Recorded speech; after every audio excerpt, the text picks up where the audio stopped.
involved in this. You have some who have said that possibly the reopening of the ICC is in effect to diminish, right, the clout and influence of Vice President Sara Duterte in the next elections. Are you seeing a political maneuver in the change with the ICC tone too? Wala, paano iniisip mo ka rin, yun din ang iniisip ko. Because the timing is, I am just quoting some Filipinos who are saying that the timing is very questionable. Bakit ngayon pa lang naglabasan yung mga resolution na yan, kung kailan merong gusot between the Vice President and the Speaker of the House. So, naglabasan niya ngayon. And do you think if their concern is really very genuine, will it take 1.5 years of this Congress Oo nga, no? to realize na, kailangan pala nating papasukin ang ICC para mag-imbestiga? Again, I totally respect what they are doing because we have separation of powers. We observe interparliamentary courtesy. Wala akong pakialam sa ginagawa nila. But it doesn't mean that I respect what they are doing. It doesn't mean that I agree with what they are doing. So yun. So yun nga, nakakapagtaka talaga yun, no? Malaki yung point ni ni Senator Bato de la Rosa. Sa tagal nga naman ng panahon, bakit ngayon lang nila pinupush na bumalik o hawakan tayo muli ng ICC? Ang malaking katanungan dyan is anong meron? Bakit todo ingay sila at talagang kumakatok sa ibang lahi o dito nga sa ICC na makabalik? So marami silang mga nilalakad para magkatotoo tong wish nila na makabalik ng ICC, no, na sila ang mamumuno.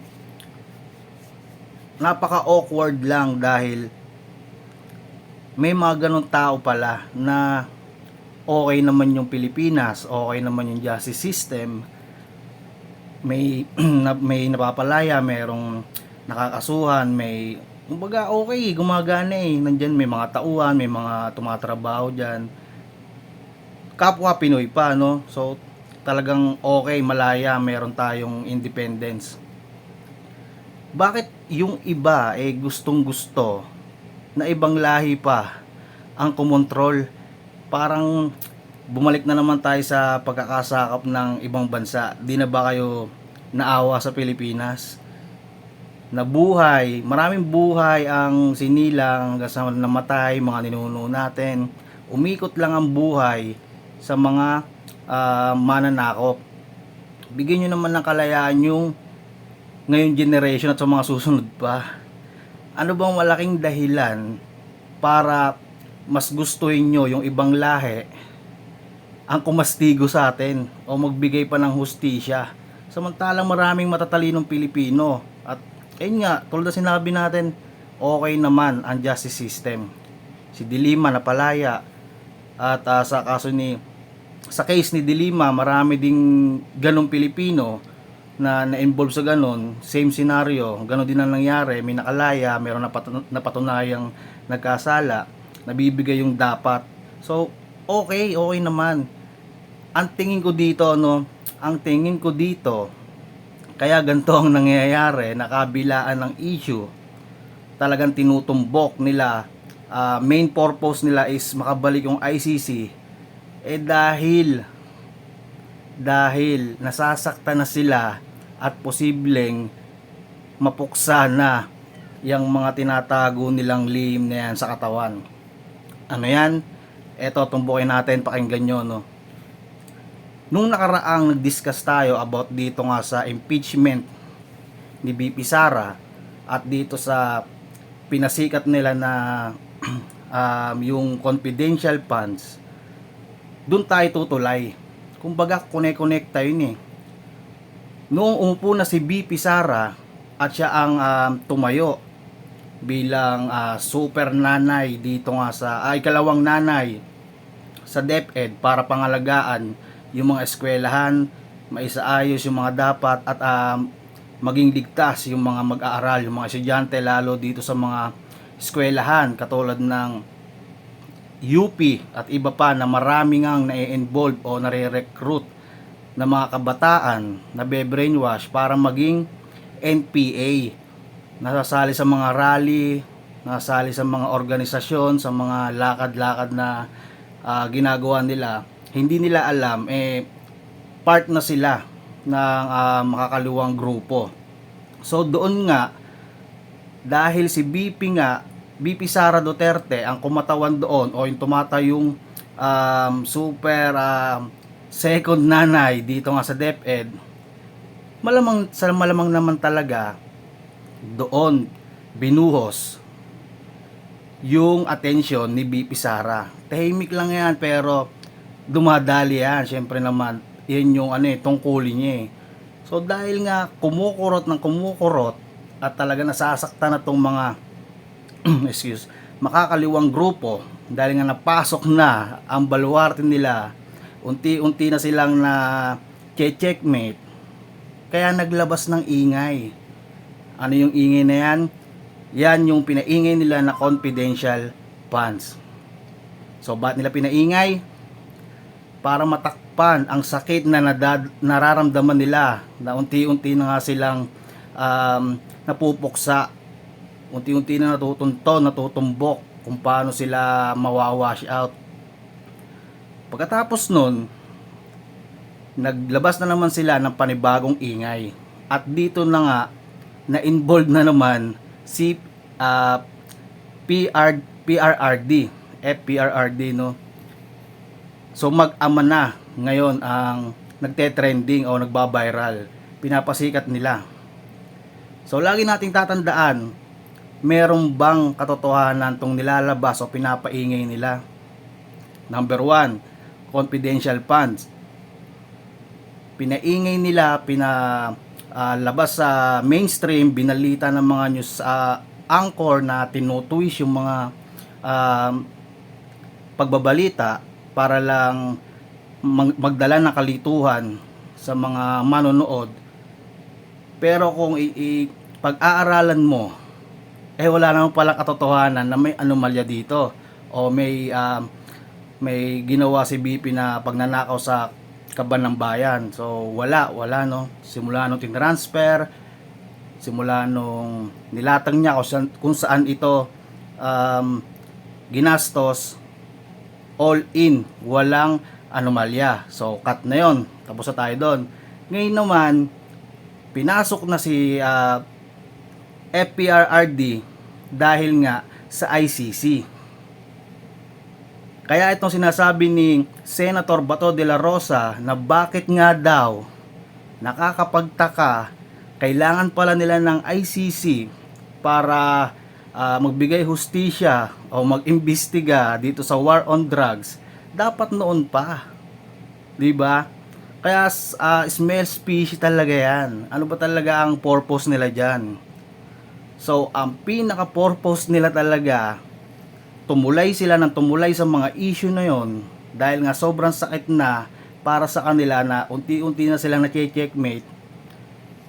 Tumulay sila hanggang maabot nila yung issue ni dating Pangulong Duterte at pag-connectahin ito para makatalon agad sila sa ICC na magiging main purpose na kailangan daw nila. So di ba napag-connect agad nila kahit matagal yung panahon na dapat kailangan nila ng ICC kung talagang merong pagkakasala si dating Pangulong Duterte, di ba? Yan ang gusto nila, na manggulo o magulo na naman ng mga Pilipino sa pagpasok ng ICC. Pakakala nyo ginhawa na merong ICC. Kung alam nyo lang ang mga issue niyan sa ibang mga bansa, no? Real talk. Kahit presidente pinapakulong niyan. Parang kataas-taasan sila, no? Amakin mo sarili nating bansa, pag pinagplanuhan nila na ipakulong ang presidente natin, papakulong nila yan. O kahit pa vice president. O kahit pa senador. Kumbaga sila yung ano dyan eh. Sila yung nagbibigay hustisya na eh pagka bumalik na naman sila eh. So parang mga alipin na naman tayo. Para naman tayong mga tanga. Marka na naman yan ng diskriminasyon. Mukha na naman tayong kawawa. Nilinis na nga ni dating Pangulong Duterte. Papaguluhin na naman ng dahil lang yan sa mga kongresistang protektor at nangangalaga dito nga sa mga komunista, mga terorista, mga NPA, kasama ang mga party list. Yan, Teachers Act, pati Gabriela at Kabataan Party List. Yan, kasama yan, involved yan sa mga kaliwang grupo. So, bakit sila involved? Malamang sa malamang, sila ang unang pansin o timbre na nagagapang na sila o natutuntun na impormasyon patungkol sa kanila kung paano nga nangyayari yung rekrutan, kung paano yung mga galawan nila na nalalaman na, no? Kaya malaking tulong yung ginagawa ni BP sa confidential funds. Kahit malaki yan, walang problema. Madami namang madaming tutumbukin eh. Matindi yung mission eh. Ikaw ba naman, di lang naman isang tao yung pupuksain dyan. Mismo lahat para wala ng bulok. Dahil yan na lang ang bulok na sumisira sa atin eh. So kung pag-iisipan yung maigi, doon lang kayo mag-focus, no? Tumulay sila kay BP Sara sa isyung walang kwenta na walang katunayan na may sala. Pinaingay lang, kasabot yung mga mainstream media, pinag-connect agad yung dating issue na ini-issue nila kay dating Pangulong Duterte. Wow, ang galing nun. Pinag-connect mo ang dalawang issue sa matagal na panahon. So kaya yan ang sinasabi ni Senator Bato de la Rosa. Kung kailangan nyo noon, dapat noon nyo pa yan tinrabaho. Noon pa kayo nag-ingay na kailangan nyo ng ICC. Tsaka eto sabi ko sa inyo, ang alam ko dito base sa mga research ko dyan, kahit makabalik yung ICC, hindi nila may imbestigahan o hindi nila pwedeng kanain si dating Pangulong Duterte. Bakit? Kasi nung kumalas tayo sa ICC 2018, epektibo ito na talagang wala ng visa 2019. So 2019 all in, wala na tayong namamagitan sa ICC, wala nang pakailaman, kumbaga may sarili na tayong hindi na tayo pwedeng pakailaman. So pagbalik nila, kung sakali na may mangyaring di natin gusto na mapapayag si PBBM, pero malabong mangyari yon, nagsalita na ang Pangulo, hindi pa rin nila pwedeng galawin si dating Pangulong Duterte.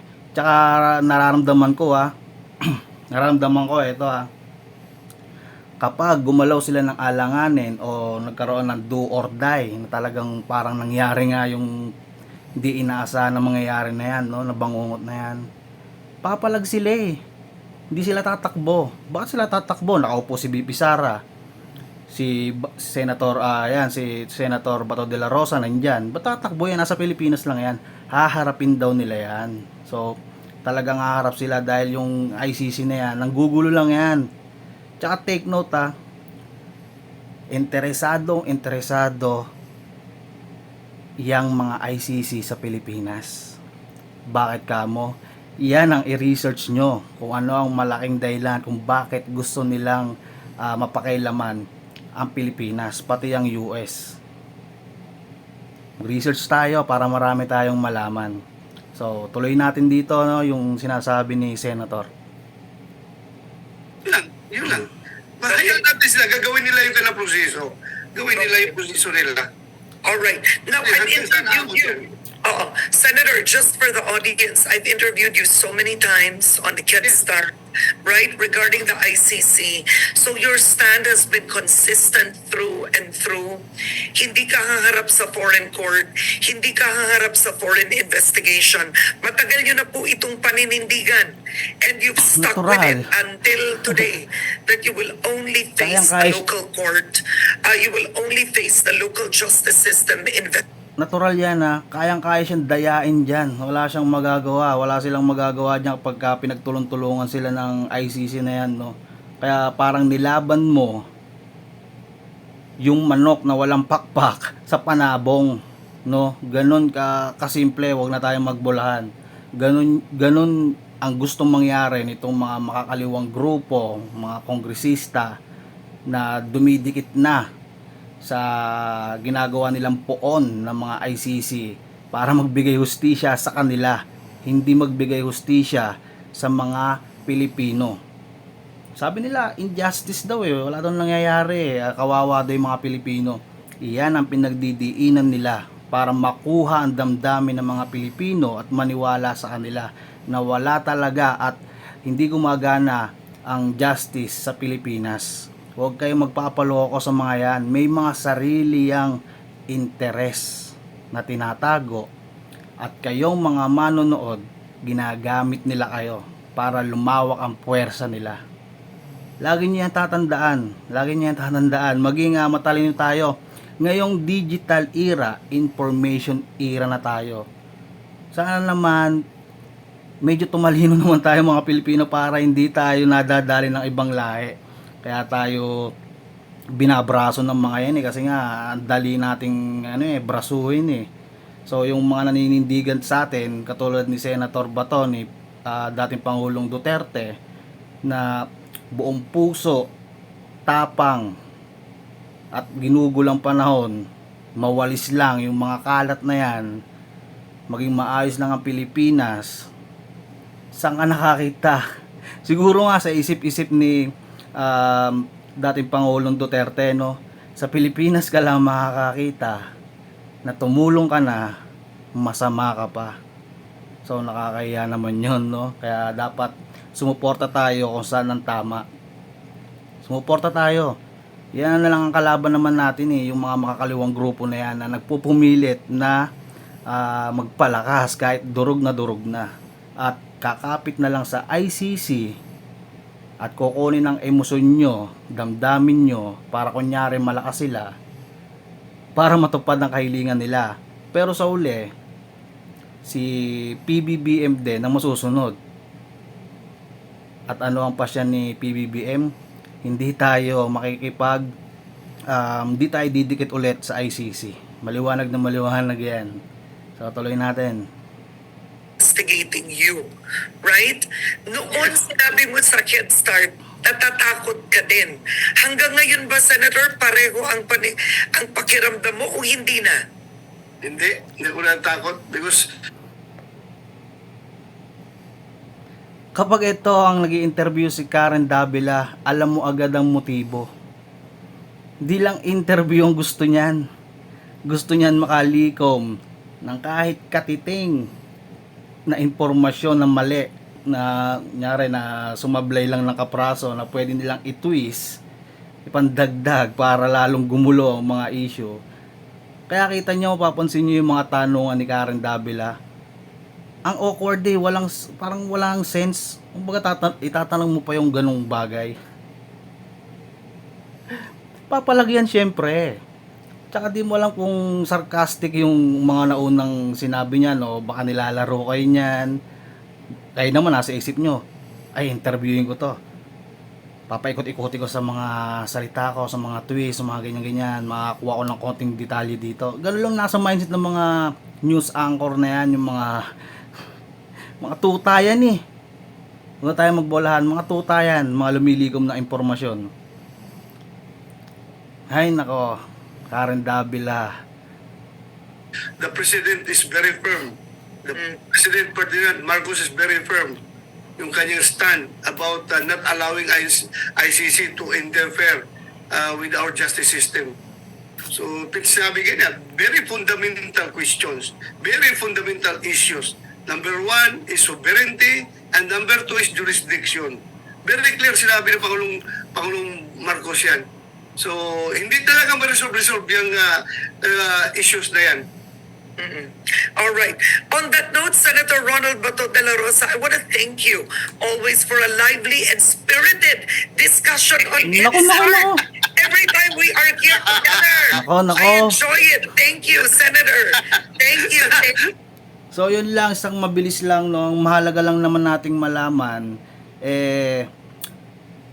pag nanonood tayo ng TV, ng mga balita, mapa mainstream media o social media, lagi nating iisipin, pagka nakarinig tayo ng balita, lalo sa politika, lagi tayong kakalap ng mga impormasyon, bubuo tayo ng mga idea, mag-a-analyze tayo mismo sa isip natin.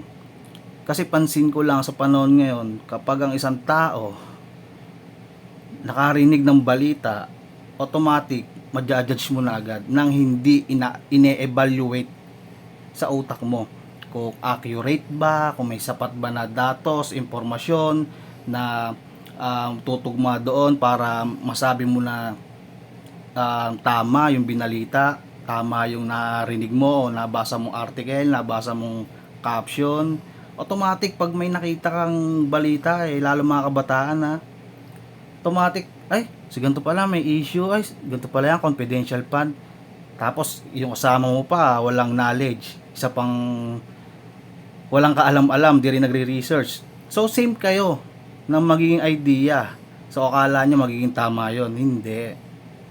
So ugaliin natin, lalo sa mga kabataan, nalawakan ng isip at matutong mag-research. Wala namang masamang alamin mo kung totoo talaga yung isang issue o isang bagay para na rin sa ikakapanatag ng isip mo. Mas masarap yun, yung sarili mong pagkalap, no, pagsiyasat, na malaman mo kung ano talaga, kaysa iaasa mo sa iba, itatanong mo sa iba kung ano ba talaga yung nangyayari na yan. Kung mali yung sasabihin nila, pati ikaw mamamali na rin, maipapasa mo pa sa iba at pasa-pasa na yan. So sana magtanda tayo, no, sa mga bali-balita na yan. So ano yung nakuha natin ditong idea na mga ingay lang at merong pansariling interest na naman silang pinaplano. May mga agenda, propaganda na naman silang kinakasa para makamit na naman nila yung kagustuhan nila. Gagamitin kayo, pagka nagamit na kayo, kawawa kayo pag nagtagumpay sila. So sana makiisa kayo sa mga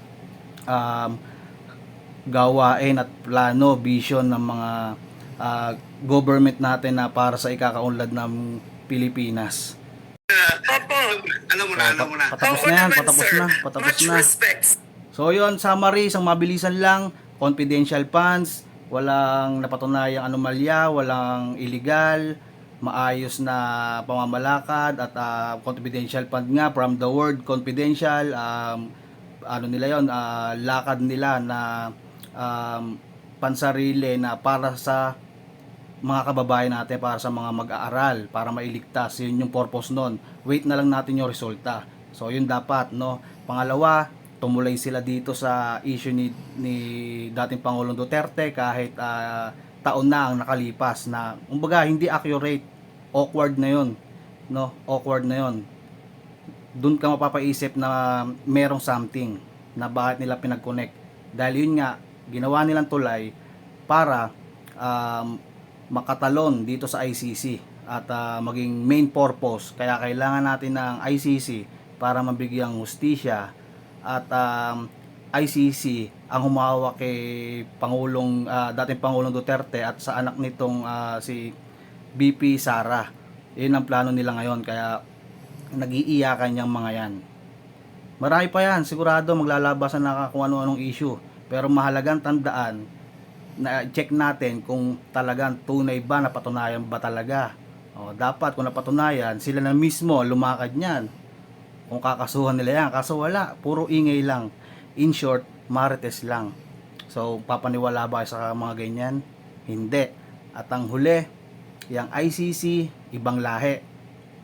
Para madali nyong magets, no, hindi ko na ipapahirapan. Example, merong isang pamilya. Sa pamilya nyo, syempre, kayo-kayo lang. Kumbaga, isang buong pamilya kayo. Ngayon, nagkaroon kayo ng mga di pagkakaunawaan. Sa isang pamilya, sino ba ang magbibigay hustisya? Sino ba yung tumitindig na matikas dyan? O yung parang nangangalaga? Yung tatay. Kung sakali magka-problema yan, hahanap ba kayo ng ibang tao para umayos ng problema nyo?